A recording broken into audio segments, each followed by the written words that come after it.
परम पूज्य गुरुदेव पंडित श्री राम शर्मा आचार्य जी ने संस्कार को समाज के बीच लाके रख दिया।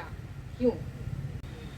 क्योंकि श्री कृष्ण भगवान ने कुरुक्षेत्र के मैदान में वचन और विश्वास दिया था कि यदा यदा ही धर्मस्य ग्लानिर्भवति भारत, जब जब इस धरती पर अधर्म बढ़ेगा, अन्याय करने वाले, अत्याचार करने वाले, पापाचार करने वाले लोग बढ़ेंगे, तब मेरी अवतारी चेतना इस धरती पर आएगी। तो भगवान की अवतारी चेतना जब इस धरती पर आती है तो भगवान अकेले नहीं आते हैं, उनके साथ उनकी सारी सेना आती है। तो आज इस धरती पर परमात्मा को भी आना है और उनकी सारी सेना को भी आना है। तो आएंगे कैसे? ऊपर से एकदम धरती पर आ जाएंगे? हाँ, किसी न किसी के घर में ही आएंगे।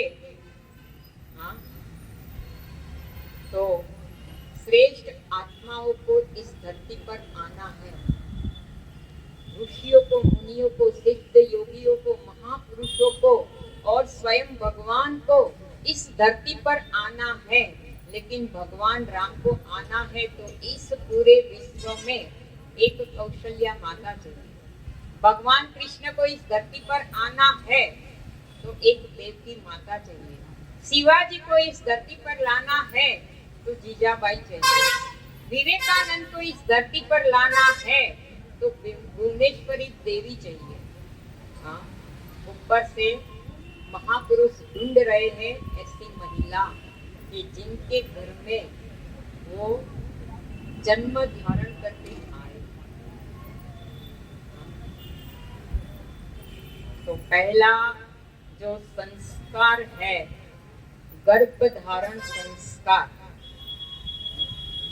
3rd month ऑफ प्रेगनेंसी, जरा ध्यान से सुनना। आपकी बहू को, बेटी को जब प्रेग्नेंट हो तो ये संस्कार अवश्य कराना।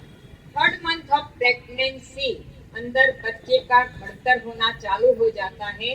तो 3rd month ऑफ प्रेगनेंसी से 9 माह तक वो गर्भ धारण की हुई महिला को अपना वाणी, वर्तन, कर्म, व्यवहार, खानी पीनी कैसी बनानी चाहिए कि जिससे अंदर बच्चा जो है वो महान बने, वो श्रेष्ठ बने। उसका जो ज्ञान दिया जाता है वो ही कर्म कांड को संस्कार बोलते हैं। तो संस्कार कैसे कराते हैं? पहली बात है संस्कार किसे कहते हैं? जैसे लोहा धरती में से निकलता है और हम आपको बताए, हमें बताए कि इस लोहे में विमान का एक पार्ट है और इसकी कीमत लाखों रुपये में है। आप दे दो और एक लोहा ले लो तो कोई लेगा? नहीं लेगा। क्या होता है? लोहा मिट्टी के साथ निकलता है तो प्रोसेस होती है, लोहे को शुद्ध करने की प्रोसेस होती है। लोहा अलग होता है, मिट्टी अलग होती है। वो लोहे में से स्टील बनता है तो वो 400 रुपये केजी, और विमान का कोई पार्ट बन जाता है वो लोहे से तो वो लाखों में उनकी कीमत हो जाती है। तो लोहे पर जो प्रोसेस हुई, जो अनगढ़ था उनको सुघड़ बनाने की जो प्रोसेस हुई, मूल्यवान बनाने की जो प्रोसेस हुई, उनको कहते हैं संस्कार। उनको कहते हैं संस्कार।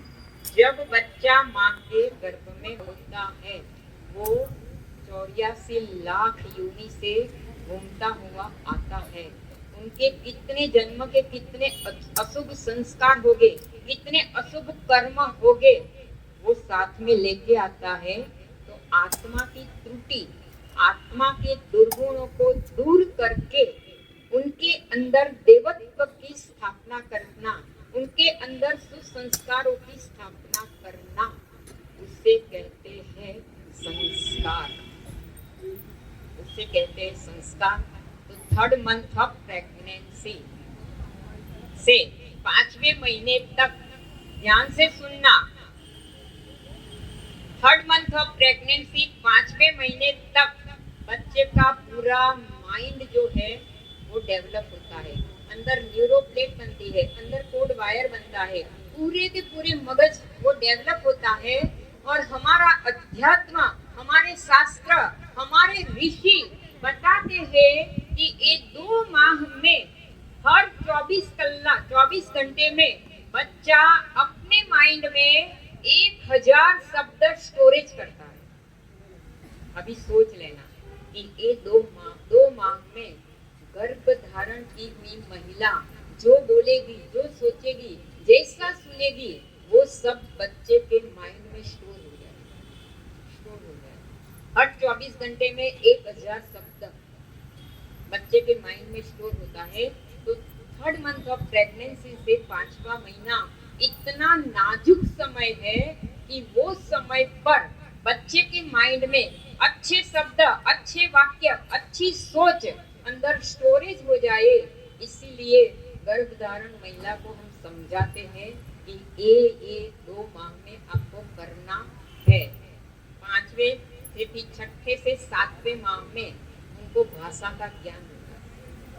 आप हिंदी भाषी है, लेकिन आपकी बगल में कोई गुजराती लेडी रहती है और वो गुजराती बोलती होगी, आप नहीं सीख पाएंगे, लेकिन बच्चा अंदर सीख जाता है, बच्चा अंदर सीख जाएगा। 6ठे से 7वें महीने में उनको भाषा का ज्ञान होता है। फिर 8वें महीने में उनका जो कंठ का पॉइंट है वो डेवलप होता है। तो 8वें महीने में उनका कंठ मधुर बने, वो मीठी वाणी बोले, उनका कंठ एकदम मधुर बने, मीठी वाणी बोले, अच्छा गायक बने। इसीलिए हमारे ऋषि बताता है, हमारे शास्त्र बताते हैं कि महिला को क्या करना चाहिए। कंठ के पॉइंट 8वें महीने में डेवलप होते हैं। वो समय पर बच्चे का कंठ मधुर बनाने के लिए, उनको श्रेष्ठ गायक बनाने के लिए महिला को क्या करना चाहिए, हमारे ऋषि बताते हैं 4 प्रकार की चीज करनी है। पहला कंठ को मधुर बनाने के लिए बांसुरी की आवाज सतत सुननी है।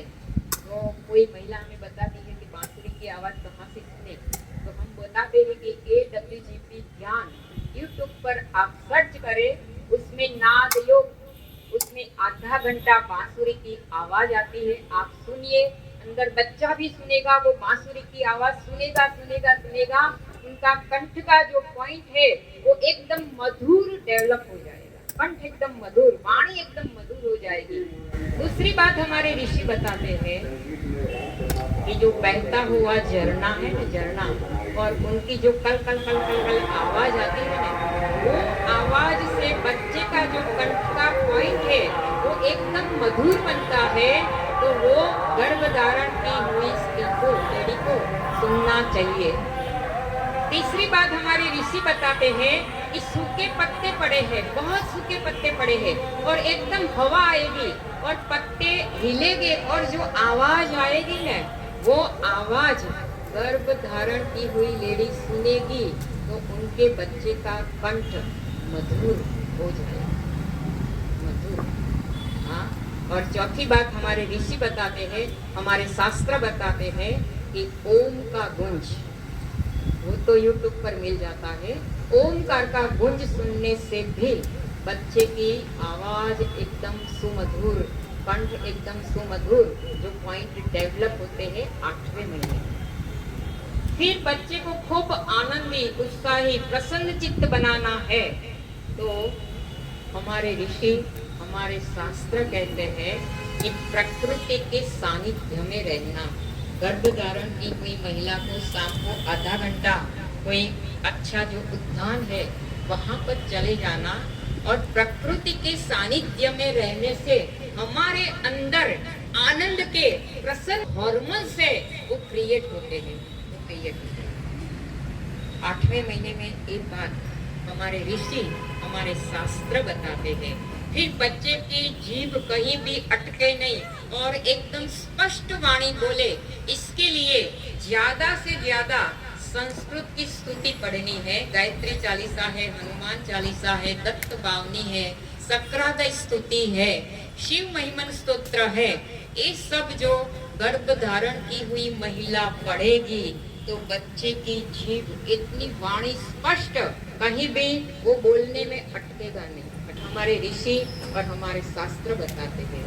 और अंतिम और 9वां माह, बहुत अच्छी बात हमारे ऋषि ने, हमारे शास्त्र ने बताई है कि विवेकानंद और दयानंद सरस्वती जैसी बच्चे की याददाश्त लानी है।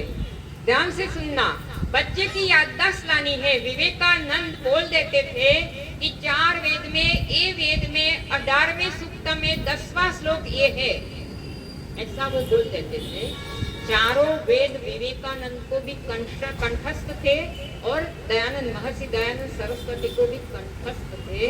तो ऐसे बच्चे की याददाश्त लानी है तो हमारे ऋषि, हमारे शास्त्र बताते हैं कि 9वें माह में गर्भ धारण की हुई लेडी को डेली 4 घंटा रीडिंग करना है, 4 घंटा। और ऐसे ही पढ़ना नहीं है, मैं पढ़ती हूँ, अंदर मेरा बच्चा सब सुनता है और मेरा बच्चा अपना जीवन जो मैं पढ़ती हूँ ऐसा बनाता है। मतलब आप पढ़े तो महापुरुष के जीवन चरित्र, हाँ, विवेकानंद का जीवन चरित्र, महर्षि दयानंद सरस्वती का जीवन चरित्र, परम पूज्य गुरुदेव का जीवन चरित्र, रामकृष्ण परमहंस का जीवन चरित्र। आपको संत लाना है अपने घर में तो संतों का जीवन चरित्र पढ़े। शहीद लाना है तो शहीदों की बात, मतलब कहानियां पढ़े। हाँ, और संगीतकार लाना है तो संगीत के सानिध्य में रहे। परम पूज्य गुरुदेव ने एक पुस्तक लिखी है, मन चाही संतान। जैसी संतान आप पैदा करना चाहते हैं वैसी संतान आप पैदा कर सकते हैं, लेकिन 3rd month of pregnancy 9 month तक पूरी की पूरी जो विद्या हमारे ऋषि ने, हमारे शास्त्र ने बताई है उसके मुताबिक हम जो करेंगे तो हमारे घर में अवश्य हम जैसी चाहते हैं वैसी संतान ला सकते हैं।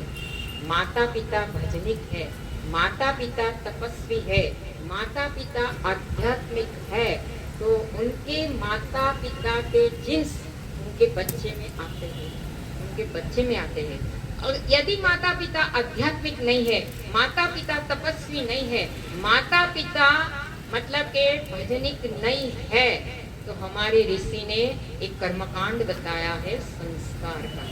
ये 3rd month of pregnancy 9 month तक गर्भ धारण करे की हुई महिला को क्या करना चाहिए। हमारे ऋषि कहते हैं कि 3rd month of pregnancy 9 month तक बाहर की कोई भी चीज खानी नहीं है। किसने बनाया है, कैसे विचारों से बनाया है, उसमें कितनी शुद्धता है, कितनी पवित्रता हमें पता नहीं है। आप जो अन्न खाएंगे उससे बच्चे का शरीर बनेगा, बच्चे का ब्लड बनेगा, बच्चे का मन बनेगा, बच्चे की सोच बनेगी और बच्चे का माइंड बनेगा। इसीलिए घर का बनाया हुआ प्रसाद जैसा भोजन लेना चाहिए। कभी कभी महिलाएं मुझे बताती है कि गोरा बच्चा लाने के लिए क्या करना चाहिए, उसका कोई मंत्र है, उसकी कोई मेडिसिन है। उसका कोई मंत्र नहीं है, उसकी कोई मेडिसिन नहीं है। एकदम गोरा बच्चा लाना है तो गर्भ धारण की हुई महिला को सतत प्रसन्न चित्त रहना है, आनंद में रहना है, मतलब हंसती हंसाती जिंदगी जीना है और अपनी दिनचर्या को आध्यात्मिक बनाना है। तो बच्चा एकदम, जितना आप हंसते रहेंगे, प्रसन्न चित्त रहेंगे, आनंद में रहेंगे, बच्चे की स्किन वाइट। और जितना क्रोध करेंगे, हाँ, जितना मतलब के जी को जलाएंगे, मन को जलाएंगे और मतलब कि क्रोध करके चिड़ियापन करेंगे, चिड़चिड़ापन करेंगे तो बच्चे की स्किन काल। हाँ, तो हमारे ऋषि, हमारे शास्त्र इतनी अच्छी बातें बताते हैं। इस धरती पर श्रेष्ठ मानव को, महामानव को लाने के लिए सारी की सारी बात हमारे ऋषि ने